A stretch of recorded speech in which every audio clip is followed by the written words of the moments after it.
In today's video, I'm going to show you how I strip the anodizing off of my aluminum pedals. Somebody come get her, she dancing like a stripper. Somebody come get her, she dancing like a stripper. Somebody come get her. I'm Nick and you're watching Nick and Katie. The way that my bike looks is really important to me, but it's not quite as important as spending money on parts that will actually improve my bike. My OneUp pedals have served me great over the years, but I always wished that they were silver so that they would match my stem. And then one day it dawned on me that I could probably get the black anodizing off, polish them, and get them to look silver just like my stem. So I did some research and experiments, and this is what I came up with. In today's video, I'm going to show you guys what I did, how much it cost, and let you guys know at home, was it worth it? If you're new to the channel, be sure to hit that subscribe button. We have tons of other content just like this that you won't want to miss. Hit that like button and let's get into it. I had to start out by saying that I am by no means a professional, so please take this as an experiment and not a how-to video. Also, if you're under the age of 18, I recommend some adult supervision. These chemicals are very dangerous and they're not something you want to be messing around with. So for this project, I needed some easy off heavy duty oven cleaner, some aluminum polish. I used Brasso, but you can pretty much use any kind you want, and a brass scrubby brush. You're also gonna want some protective eyewear, some gloves, which I recommend getting some longer gloves. Mine only went up to my wrist and I did get a little bit on my arm, which absolutely sucked. And I also recommend getting some rags.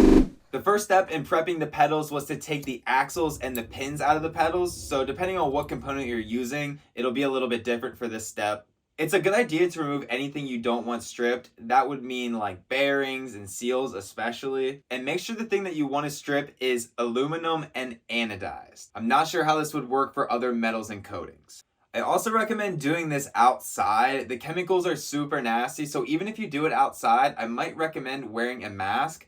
I didn't wear a mask and I feel like I might have lost some brain cells inhaling this stuff, so you're just going to want to be careful. So I coated the pedals in oven cleaner and within 2 minutes they were already looking pretty silver. Oh yeah, it's coming off a little bit. I don't know if that's just from the brush. Definitely getting some silver coming through. Yeah. All right, let's go down and rinse these bad boys off with some water and see how it did.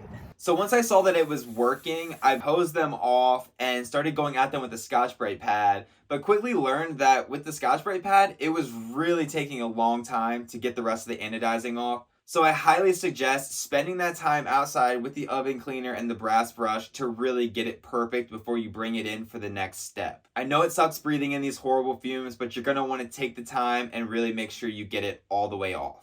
I probably spent about 15 minutes on each pedal, so you're going to want to take your time and make sure you do a really good job.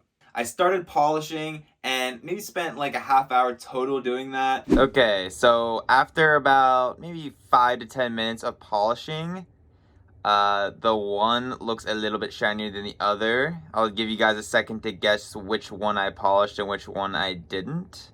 All right, 5, 4, 3, 2, 1. All right, so the one on the right is the one that I polished. And then I put everything back together, put the pins back in, I put the axle back in, put it on my bike, and to be honest, I was not super stoked with how it looked. I realized pretty quickly that I rushed the crap out of the polishing process, and if I wanted them to match my silver stem, I was gonna have to put in some more work. Reluctantly, I took everything apart again, took the pins out, the axles, and started polishing, and put in about another 2 full hours of polishing until I got them to look like this. The pedals.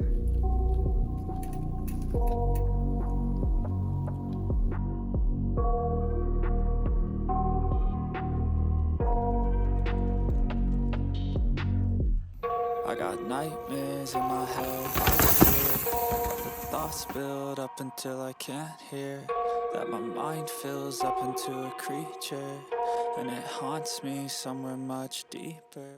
Alright, so let's break down how much it cost and was it worth it. So assuming you already had the eye protection, the gloves, and the rags, we're looking at $15.29 total for the Brasso, for the oven cleaner, and for the scrubby brush, which really isn't too bad. In total, I estimate this took about 3.5 hours. from deassembling to reassembling to using the oven cleaner and scratching the anodizing off with the wire brush, and the most time consuming thing of all, which was indeed the polishing. You probably could speed up the polishing time if you had a drill bit with a polishing wheel on the end of it. I think that would probably help, but either way, the polishing definitely is the most time consuming part. But at the end of the day, 3.5 hours is 3.5 hours, and depending on how you like to spend your time will determine whether or not this will be worth it for you or not. You also have to factor in the fact that you are revitalizing and recycling an old component, which is pretty cool in its own way. OneUp doesn't even make these pedals in silver, so it's kind of cool knowing that I have a one-of-a-kind item. If I was going to buy brand new pedals, I would probably buy the Bergtech Penthouse Mark Vs, which would run me about 150 beans, so for me, doing this was pretty worth it.